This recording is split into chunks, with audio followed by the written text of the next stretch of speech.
समस्त प्रभु प्रेमी भक्तों को जय सिया राम। भगवान श्री सीताराम जी की अहेतु की करुणा कृपा हम आप सब के लिए, प्राणी मात्र के लिए, पूरी समष्टि के लिए, जड़ चेतन के लिए मंगल करें। इन्हीं मंगल कामनाओं के साथ मांगलिक चर्चा प्रारंभ करते हैं।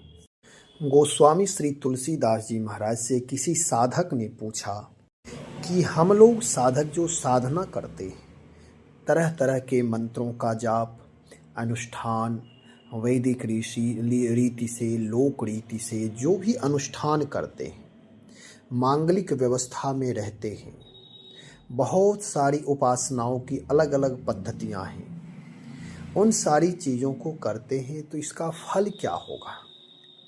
कोई शिव मंत्र जपते, कोई राम मंत्र जपते, कोई दुर्गा मंत्र जपते, कोई शक्ति की उपासना करते, कोई सूर्य उपासना करते, कोई गणपति की उपासना करते, कोई राम की उपासना, कृष्ण की उपासना, जो भी देवताओं की उपासना करते हैं, तो आखिर इसका फल क्या है?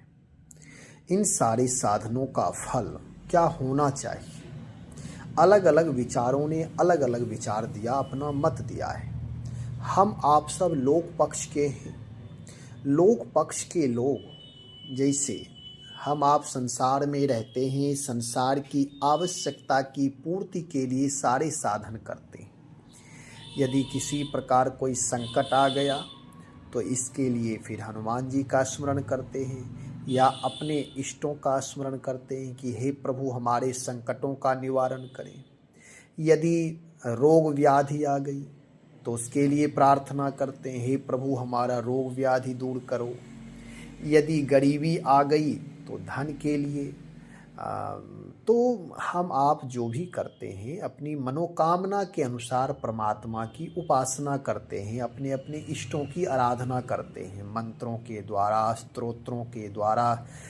बहुत सारे स्तोत्र हैं जो पाठ करने से हमारी आपकी कामनाएं पूर्ण होती है। जैसे कोई कर्ज से युक्त है कि ऋण हो गया है, कर्ज का बोझा है, तो उसे ऋण से मुक्त होने के लिए लोग गजेंद्र मोक्ष स्तोत्र का पाठ करते हैं। तो ऐसे ही बहुत सारे उपाय हैं शास्त्रों में, और सब उपाय सफल उपाय करने से वास्तव में सत्य रूप में कामनाओं की पूर्ति होती है, क्लेशों का शमन होता है, कष्टों का निवारण होता है, नाना प्रकार की बाधाएं दूर होती है।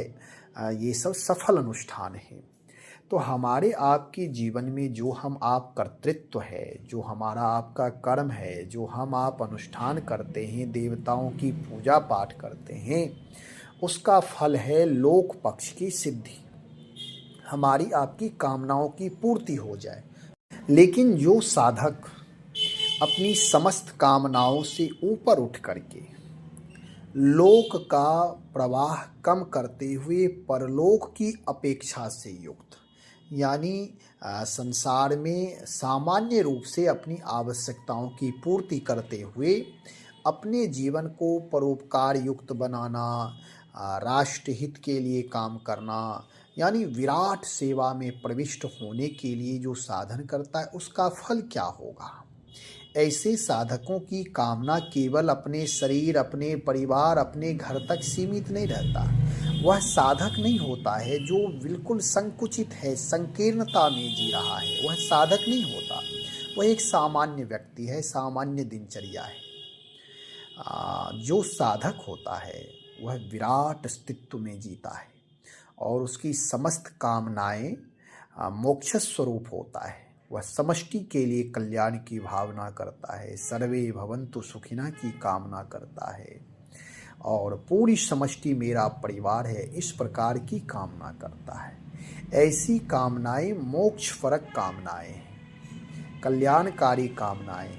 और जब हम केवल अपने लिए धन, अपने लिए पैसे, अपने लिए घर, केवल अपने तक सीमित रहते हैं, तो यह हमारी लघुता है। इतना तो पशु भी करता है या अन्य जीव जंतु भी करते हैं, और हम आप मनुष्य हैं, और मनुष्य में भी भक्ति करने वाले भक्तों का जीवन बहुत विराट जीवन होता है। तभी हम आप भक्ति मार्ग में चल सकते हैं। तो विराट जीवन का अभ्युदय हो, इसके लिए बहुत साधन करते हैं, मंत्रों का जप, अनुष्ठान वगैरह, पूजा पाठ जो भी। गोस्वामी जी से किसी साधक ने जब कहा, महाराज जी जो मैं करता हूँ इसका फल क्या प्राप्त होगा, क्योंकि वर्षों वर्ष से साधना, तपस्या, जप, तप, यज्ञ आदि करते हैं, योग। तो गोस्वामी जी कहते हैं, सब साधन को एक फल। अच्छा, एक बात और, ये हम आप सब के लिए उपयोगी है। गोस्वामी जी जो कह रहे हैं ये हम आप सब के लिए है। अपने आप को रिसर्च करना है, खोज करना है कि हमारी स्थिति कैसी है।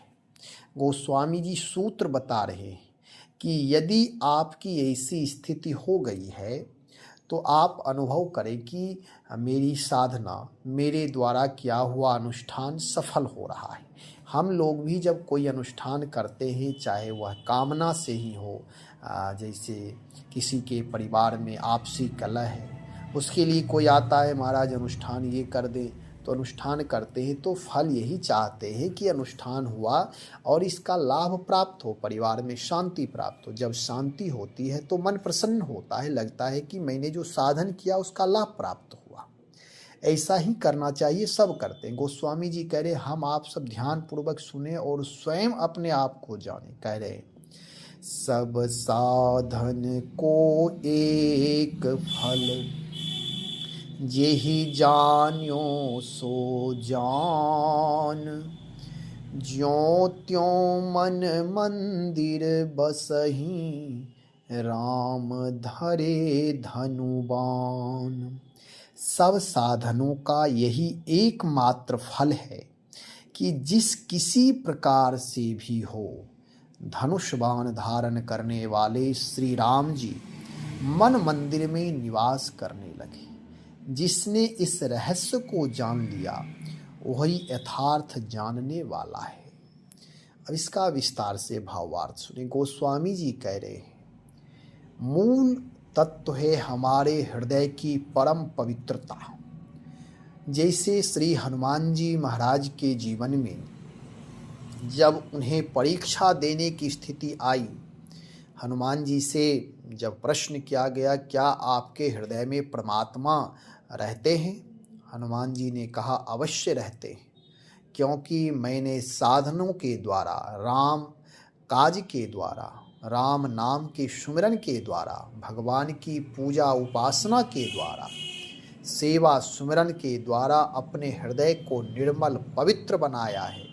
इसलिए वह परमात्मा का सुस्थान हो गया है।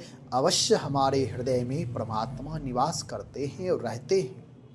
और जब विश्वास नहीं हुआ, सामान्य दृष्टि वालों को बोध नहीं हुआ, तो हनुमान जी साफ प्रमाण छाती चीर करके दिखाया कि देखो हमारे हृदय में जुगल सरकार विराजमान है, हृदय में भगवान वास करते हैं, रहते हैं, क्योंकि मेरा हृदय पवित्र है। भगवान के रहने के लिए सुस्थान है, भगवान के रहने लायक जगह है, इसलिए भगवान वास करते हैं, सगुण साकार रूप में वास करते हैं। ऐसे तो गोस्वामी जी कहते हैं कि सकल जीव मात्र के हृदय में प्राण तत्व परमात्मा ही है। लेकिन जब भक्त सगुण उपासना से तदाकार होकर तल्लीन होता है तो वही परमात्मा हृदय में सगुण साकार रूप में रहते हैं। तो हमारे आपके हृदय में भी परमात्मा का निवास स्थान है, यह विचारणीय है। और परमात्मा तो अवश्य रहते हैं, परमात्मा रोम रोम में वास करते हैं, लेकिन इसकी अनुभूति होनी चाहिए। हर जगह परमात्मा है। देवताओं से जब पूछा गया कि भाई देखो स्तुति प्रार्थना करना चाहिए, आपस में जब देवता लोग बातचीत कर रहे थे तो निर्णय नहीं कर पा रहे थे कि परमात्मा की कैसे स्तुति करें। जब कोई विग्रह हो या परमात्मा का कोई स्थान जाने, कोई कहे क्षीर समुद्र में चलो, कोई कहे वैकुंठ चलो, कोई कहे साकेत, कोई मंदिर, कोई नाना प्रकार की जगह बताने लगे। लेकिन स्तुति का कोई जगह उन्हें पता नहीं था कि परमात्मा कहाँ रहते हैं। भगवान शिव कहते, कहूँ कहाँ जहाँ प्रभु नाही। कहो कोई ऐसी जगह नहीं है जहाँ परमात्मा नहीं रहते हैं। तो उसके लिए महाराज कोई उपाय बताओ कि वे परमात्मा हर जगह व्याप्त है, लेकिन वह प्रभु दर्शन कैसे दे। कहे प्रेम ते प्रगट हो ही मैं जाना। मैं इस सिद्धांत को जानता हूँ कि यदि प्रेम है, हृदय निर्मल है, प्रार्थना में भाव है, तो भगवान प्रेम से, भाव से, उद्गार से परमात्मा प्रकट होते हैं। करुणा निधान है, दया निधान प्रभु है। भक्तों की बात को सुनते हैं तो वे परमात्मा प्रकट होते हैं। ऐसे ही हमारे आपके जीवन में भी यह देखना है कि हम आप उपासना करते हैं, साधना करते हैं, जो भी साधन करते हैं, शंकर जी की उपासना करते हैं, जल चढ़ाते हैं, राम जी की उपासना करते, राम नाम जप करते हैं, मंदिर में पूजा करते, परिक्रमा करते, आरती करते, स्तुति करते, ये सारी चीज़ें करते हैं। लेकिन क्या हमारा आपका हृदय निर्मल हुआ? प्रभु के रहने लायक स्थान बना है? यदि विचार करें तो वास्तव में दिखाई नहीं देता है। कारण कि व्यवहार में नाना प्रकार के कलह हैं, क्लेश हैं, द्वंद्व हैं, चिंतन मनन संसार का चल रहा है। तो फिर उस जगह में भगवान कैसे रहे? जब संसार में रहते हुए सारा संसार ईश्वरमय हो जाए, सारे कार्य सेवा से युक्त हो जाए, सारे शब्द सुमिरन बन जाए, मंत्र बन जाए, स्मरण बन जाए, चिंतन मनन बन जाए, प्रभु से जुड़ जाए, तभी हमारा आपका जीवन ईश्वरमय होगा। और जब हमारा हृदय पवित्र हो जाएगा, शुचिता, पवित्रता, सत्यता से युक्त हो जाएगा, तब प्रभु हमारे हृदय में अवश्य वास करेंगे। और तब करते हैं उर प्रेरक रघुवंश विभूषण। भक्तों के हृदय में परमात्मा रह करके प्रेरणा करते रहते हैं, कब क्या कैसे करना चाहिए। लेकिन जो संसार में रहते, सांसारिक कार्य में रहते, ईश्वर के अस्तित्व को नहीं स्वीकार करते, ईश्वर की प्रधानता, परमात्मा की प्रधानता, प्रभु की प्रधानता, परमात्मा की प्रधानता नहीं देते, ऐसे लोगों के लिए गोस्वामी जी कहते हैं फिरत सदा माया कर प्रेरा। उनकी अविद्या माया के माध्यम से वह सारे काम करते हैं, इसलिए उनके जीवन में नाना प्रकार के दोष भी आते हैं। तो श्री हनुमान जी प्रैक्टिकल रूप में दिखाए हैं। ऐसे हमारे आप, अब हमारे आपके हृदय हम आप चीर नहीं सकते, ना चीरना है ना हट करना है। भावनात्मक भाव से युक्त होकर यदि हम ईश्वर की उपासना करेंगे, भाव से युक्त होकर राम नाम का जप करेंगे, तो अवश्य ईश्वर हमारे हृदय में प्रकट होगा, हमारे आपके प्रेरक बनेंगे, दोष रहित जीवन हो जाएगा। जब व्यवहारिक दृष्टिकोण में देखें कि हम आप बोलते हैं, देखते हैं, उसमें कोई दोष तो नहीं है, कोई उसमें कमी तो नहीं है, तन मन वचन से कोई अपराध तो नहीं बन रहा है। फिर कहेंगे कि अरे संसार में रहते हैं तो हो ही जाता है, तो फिर संसार में रहिए, परमात्मा की इच्छा ही मत करें। लेकिन कह दे कि परमात्मा की इच्छा नहीं करे तो फिर जीवन निरर्थक हो जाएगा। यदि आत्मशुद्धि नहीं करेंगे, आत्मशोधन नहीं करेंगे, आत्म कल्याण करने का उपाय नहीं करेंगे, तो संसार में तो रहने वाले रह रहे हैं, जीव जंतु सब रह रहे हैं, सब जन्म ले रहे हैं, मर रहे हैं, जन्म ले रहे हैं, मर रहे हैं। आत्मबोध नहीं हो रहा है, परमात्मा का साक्षात्कार नहीं हो रहा है, परमात्मा की अनुभूति नहीं हो पा रही है। तो इसलिए ये सारी चीज़ें तो चलते रहेंगे, लेकिन जीवन जन्म निरर्थक हो जाएगा, उत्कृष्ट कार्य नहीं बन सकते। सामान्य जीवन एक बस खाना पीना सोना रहना, इसी में एकदम तदाकार हो जाएंगे, इसी को जीवन मान लेंगे और इतने में ही मर जाएंगे।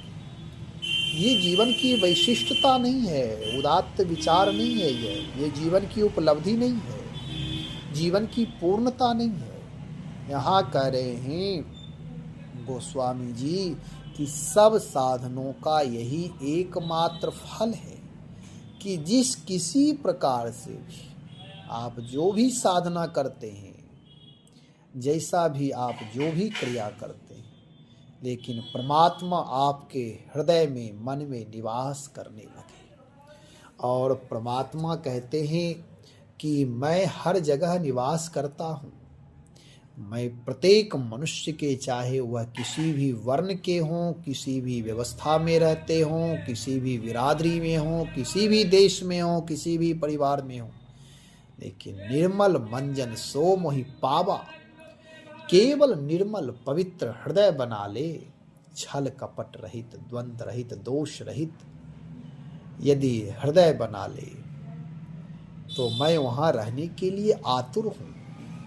परमात्मा वही है, हृदय में ही है, लेकिन सूक्ष्म रूप में तो उसकी अनुभूति करा देंगे ईश्वर। तो कह रहे हैं गोस्वामी, ज्यों त्यों मन मंदिर बसही, जैसे तैसे भगवान हमारे हृदय में निवास करने लगे। और जिसने इस रहस्य को जान लिया वही यथार्थ जानने वाला है। किताबी ज्ञान बहुत है, व्यवहारिक ज्ञान बहुत है, हमारे पास सारी चीजें बहुत हैं, लेकिन यदि आत्मबोध नहीं है, रहस्य जो परमात्मा रहस्य स्वरूप हैं, परमात्मा के नाम रहस्य हैं, दिव्य हैं, इनका बोध नहीं हुआ तो वह व्यर्थ ही है, फिर उसका मूल्य नहीं है। ये सारी चीजें ज्यों का त्यों रह जाएगा। हनुमान जी ने रावण से कहा था हाथ जोड़ करके कि देखो मैं आपसे एक प्रार्थना करता हूँ, आप विद्वान हैं, बड़े हैं, ठीक है आपके अंदर दोष है, मैं जानता हूँ आप दोष, लेकिन ठीक है दोष, हमारे प्रभु की दृष्टि ऐसी है कि दोष देखते नहीं हैं, लेकिन आपके अंदर जो अहंकार है ना, ये अहंकार ही आपका पतन का कारण है। इसलिए मेरी प्रार्थना है कि यदि आप चाहते हैं ये सारा साम्राज्य आपका बना रहे तो एक काम, बस एक काम आपको करना होगा, मन निर्मल करना होगा, यानी भगवान की शरणागति स्वीकार करनी होगी। राम चरण पंकज उर धरहूं, लंका अचल राज तुम करहूं। यह लंका, यह साम्राज्य जिसके लिए आपने पूरा जीवन न्यौछावर किया, पूरा जीवन खोया है, इसके सार श्रृंगार और इकट्ठा करने में सारा जीवन बिताया है, कितने लोगों को कष्ट हुआ है, कितना युद्ध करना पड़ा है और ना जाने क्या क्या करना पड़ा, और आज वह आपके हाथ से अब चला जाएगा। इसका एकमात्र कारण है कि आपका अहंकार, आप परमात्मा की शरणागति में नहीं है, आपको केवल अपने भुजा का बल, पराक्रम का बल, ज्ञान का बल, अहंकार है, इसलिए आपका पतन निश्चित है। लेकिन मैं राम भक्त हूँ, राम के शरणागत में रहता हूँ, इसलिए मैं एक उपाय बता दे रहा हूँ कि लंका अचल राज तुम करहूं। आप लंका का अचल राज स्वीकार कर लीजिए, स्वीकार, आप सहज में रह सकते हैं, यह राज आपका बना रहेगा, लेकिन कब? राम चरण पंकज उर धरम। भगवान के चरण बहुत दयालु हैं, दोष नहीं देखते, केवल उस राम चरण को हृदय में धारण कर ले। राम चरण परम पवित्र हैं। कोई जीव, चाहे वह किसी भी वर्ण में कोई भी हो, आप पवित्र से आप पवित्र जीव भी यदि राम चरण को हृदय में धारण कर ले तो परमात्मा यानी राम चरण उसके सारे पापों को भस्मीभूत कर देते, क्योंकि राम चरण में बहुत सारे चिन्ह हैं, उसमें वज्र भी हैं जो हमारे आपके सारे पापों को भस्मीभूत करते हैं, उसमें ध्वजा हैं जो सदा विजय दिलाते हैं, उसमें अंकुश हैं जो हमारे मन को वश में करते हैं। तो वह राम चरण का काम होगा कि वह क्या क्या करेंगे, वह आपके सारे दोषों को क्षमा कर देंगे। राम चरण पंकज उद्धव, राम चरण रूपी कमल को आप हृदय में धारण कर लो, और जहां चरण जाएंगे वहीं राम जाएंगे। चरण जाते ही हृदय को पवित्र कर देंगे, भगवान का सुवस्थान बन जाएगा। फिर आप अचल रूप से साम्राज्य अपना चलाइए, राजकाज करिए। आपके इतने दोष होने के बाद भी मैं आपसे उपाय बताता हूँ, आप यह करें। लेकिन रावण बात नहीं माने, इसका दुष्परिणाम हुआ कि लंका का राज्य उसके हाथ से चला गया और रहा न कुल कोई रोवन हारा। और विभीषण जी इस मंत्र को स्वीकार कर लिए कि राम चरण पंकज उर धरहूं, लंका अचल राज तुम करहूं। विभीषण जी ने इन बात को सुनी और सुन करके वह उसी क्षण अपने हृदय में राम चरण को धारण कर ली। और भगवान के यहाँ आते ही परमात्मा अंतर्यामी जानते थे, तुरंत उसे लंकेश कह करके संबोधन किया। हमारे आपके जीवन में भी साम्राज्य पूरा हमारा आपका ही है, लेकिन मूल रूप में परमात्मा है। केवल भाव करना है, हे प्रभु यह साम्राज्य आपका है, मैं तो केवल इसका सेवक हूँ। भाव राज में प्रवेश करिए। तो यहाँ कह रहे हैं, ज्यों त्यों मन मंदिर बसहि राम धरे धनुबान। साधक के जीवन में साधना करते करते करते करते हृदय पवित्र होता, निर्मल होता है। परमात्मा तो प्रेम से प्रकट होते हैं, लेकिन हृदय निर्मल करने के लिए, मन पवित्र करने के लिए, दूषित संस्कार हटाने के लिए, सारे इंद्रियों को पवित्र करने के लिए नाना प्रकार के साधन किए जाते। और साधना के द्वारा, उपासना के द्वारा सारी वासनाओं का समन होता है। जब वासनाओं का समन होता है, भगवान कहते मोहि कपट छल छिद्र ना भावा। जो वासनाओं के नाना प्रकार के छिद्र हैं, वह छिद्र समाप्त हो जाएंगे, उन छिद्रों का समन हो जाएगा। इसलिए कहते हैं कि हृदय पहले निर्मल हो, कपट रहित हृदय हो। तो उपासना के द्वारा वासनाओं का समन करे, छिद्रों का समन करे। और जब छिद्र रहित जीवन होगा तो परमात्मा हमारे हृदय में वास करेंगे। गोस्वामी जी कहते हैं साधकों से कि साधकों, केवल आपकी भक्ति इसलिए नहीं ठहरती कि परमात्मा आपके हृदय में इसलिए वास नहीं करते कि हमारे आपके हृदय में भी वासना है। और ये साधन निष्फल नहीं होंगे, साधना करते रहें और साधन अवश्य फलदायक है। गोस्वामी जी कहते हैं, राम नाम को अंक है, सब साधन है शून्य। उनका इस दोहे का अर्थ अलग है, लेकिन थोड़ा उससे एक अंश ले लेंगे। शून्य का मतलब है कि वह भी शून्य निरर्थक नहीं है। अंक के साथ यदि एक शून्य, दो शून्य बैठ जाए तो वे 10 गुना, 100 गुना, 1000 गुना, अनंत गुना हो जाएगा। जितने शून्य बैठाते जाएंगे वे अनंत गुना होता जाएगा। इसलिए साधन करना कोई बेकार गलत नहीं है, व्यर्थ नहीं है, अवश्य करिए। नाना प्रकार की साधना करते रहें, वे सभी समय पर जैसे राम नाम रूपी अंक लगेगा, सारे शून्यों का, साधनों का मूल्य बढ़ जाएगा। जीवन पल्लवित हो जाएंगे, उत्साहित हो जाएंगे, आनंद आह्लाद से भर जाएंगे। इसलिए उपासना करते रहें, भजन करते रहें। गोस्वामी जी कहते हैं, हमारा आपका जीवन इसलिए है कि हृदय निर्मल हो, पवित्र हो, भगवान उसमें वास करें। और जैसे परमात्मा वास करेंगे, हमारा आपका जीवन सार्थक सिद्ध हो जाएगा। इस रहस्य को जाने, अपनी भक्ति को बढ़ाइए, उत्तरोत्तर बढ़ाते जाए, अपनी शोधन करिए, शुद्धता लाइए, पवित्रता लाइए, यथार्थ बोध हो जाएगा। इसलिए साधना करते रहे, भगवान नाम का जप अधिक से अधिक करें, अपने हृदय को निर्मल बनाते रहें। स्वयं खोजे, आज मुझसे कोई दोष तो नहीं हुआ। अपनी संकीर्णता से बाहर निकल करके थोड़ा विराटता में प्रवेश करें। स्वयं के साथ अन्य लोगों के लिए भी जीवन जीना चाहिए। आज मैं कुछ परहित कर पाया कि नहीं, आज मैं किसी के लिए मंगल शासन कर पाया कि नहीं, कुछ मंगला शासन किया कि नहीं, परोपकार का कार्य किया नहीं, किसी के प्रति उदारता प्रकट किया कि नहीं, तन मन वचन से कोई परोपकार कार्य किया कि नहीं, सेवा हुई कि नहीं, इन सारी चीज़ों का भी ख्याल रखना चाहिए। केवल धन कमाना, अपने लिए जीना, अपने परिवार तक सीमित रहना, ये हमारी नर से नारायण की यात्रा नहीं है, विराट की यात्रा नहीं है। इसलिए अपने जीवन को विराट बनाने के लिए भगवान नाम का आश्रय लीजिए, राम रामायण का आश्रय, सेवा सुमिरन का आश्रय, प्रार्थना पुरुषार्थ का आश्रय लीजिए। और अपना उद्देश्य परमात्मा है, परमात्मा ही हमारे जीवन के सार है। परमात्मा की मर्जी, परमात्मा की इच्छा, परमात्मा की कृपा, परमात्मा की प्रसन्नता ही हमारे जीवन का सार तत्व है।